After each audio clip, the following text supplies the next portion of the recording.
तर नमस्कार मित्रांनो, पुन्हा एकदा मनपूर्वक सहर्ष स्वागत आहे तुमचं आणखीन एका नव्या व्हिडिओमध्ये। तर मित्रांनो, आज आपण आपल्या टोमॅटोला दुसरी आळवणी आपण कशा प्रकारे केली ती आणि त्याचा आपल्याला किती जबरदस्त असा फायदा मिळाला मी तुम्हाला या व्हिडिओमध्ये सांगणार आहे। मित्रांनो, आपल्याला इथे दुसरी आळवणी आपल्या टोमॅटोला काय घ्यायची आहे मित्रांनो, जेणेकरून आपल्या टोमॅटोला नंबर 1 कसा फुटवा निघेल, तर त्याचं कॉम्बिनेशन आपण जाणून घेऊया। मित्रांनो, तत्पूर्वी आपल्या टोमॅटोचा प्लॉट कशा प्रकारे आपण डेव्हलप केला आहे तुम्ही इथे बघू शकता।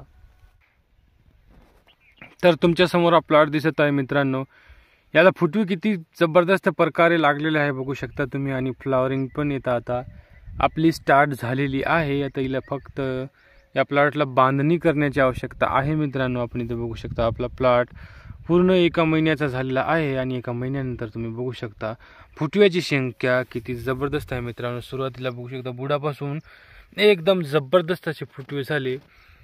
फ्रूट स्टेजला तर नाही, फ्लॉवरिंग स्टेजला अस्तावळी झाड पूर्णपणे झेपाळलेलं आहे मित्रांनो, आणि इथं आता झाड झोपण्याच्या अवस्थेत आहे। तर आपल्याला लवकरात लवकर इथं आपल्या या प्लॉटला बांधणी करून घेणे खूप आवश्यक आहे मित्रांनो।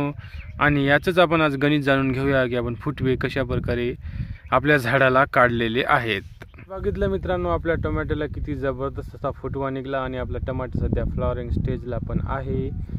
तर यासाठी आपण एकरी प्रमाण सांगत आहे मित्रांनो। इथं मॅग्नेशियम सल्फेट मी 3 किलो घेतलेला आहे मित्रांनो एकरी, आणि एकरी 19 हे पण 3 किलो या प्रमाणात घेतलेलं आहे मित्रांनो।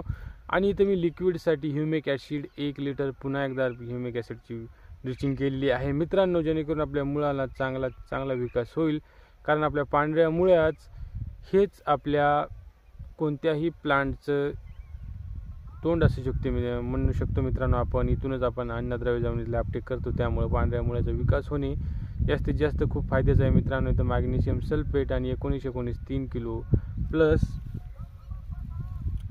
ह्युमिक ॲसिड अशा प्रकारे आपण इथे दुसरी आळवणी केलेली आहे मित्रांनो। तर तुम्हाला ही आळवणी कशा प्रकारे वाटली, याच्यात काही ना आणखीन बदल करू शकतो का आपण, जेणेकरून याला जास्तीत जास्त फुटव्या निघण्याची स्टेजमध्ये येऊन जाईल मित्रांनो। तर ही माहिती तुम्हाला कशी वाटली मला कमेंटद्वारे अवश्य कळवा, आणि आपण तिसरी आळवणी कोणती घेतली हे पण तुम्हाला आपण लवकरच सांगणार आहोत व्हिडिओच्या माध्यमातून। तोपर्यंत तुम्ही करा व्हिडिओला लाईक आणि चॅनलला सबस्क्राईब।